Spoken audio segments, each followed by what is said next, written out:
ભરૂચ જિલ્લાના હાસોટ તાલુકાના ઇલાવ લોકેશન પર 108 એમ્બ્યુલન્સની ફાળવણી કરવામાં આવી છે, જેના કારણે ઇલાવ સહિત આસપાસના ગામોના લોકો ઇમરજન્સી સમયે ઝડપી આરોગ્ય સેવાનો લાભ લઈ શકશે.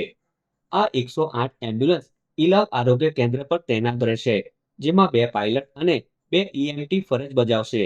અકસ્માત, પ્રસૂતિ તેમજ અન્ય તાત્કાલિક બનાવોમાં દર્દીઓને સ્થળ પર જ પ્રાથમિક સારવાર આપી સમયસર નજીકની હોસ્પિટલમાં પહોંચાડવામાં આવશે. નજીકના ગામો અને વિસ્તારોમાં આરોગ્ય સેવાઓ વધુ સુદૃઢ બને તે હેતુથી આ પગલું લેવામાં આવ્યું છે. ગ્રામ્ય વિસ્તારના લોકો માટે આ એમ્બ્યુલન્સ સેવા જીવન રક્ષક સાબિત થશે. 108 એમ્બ્યુલન્સ ઇલાવ ગામમાં ફરજ બજાવીએ છીએ.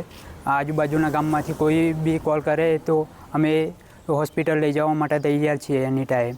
અને કોઈ બીને હોસ્પિટલ જવું હોય તો ઇમરજન્સી 108 કોલ ડાયલ કરીને રેફરન્સ કરી શકીએ છીએ. કંઈ બી કામ માટે કોલ કરવા જરૂરી. આ માટે કેટલો સ્ટાફ ફાળવવામાં આવ્યો? આમાંથી 4 જણા સ્ટાફ ફાળવવામાં આવે છે. 2 પાયલોટ છે, 2 EMT છે. તો બંને 12 કલાક ફરજ બજાવીએ છીએ અમે.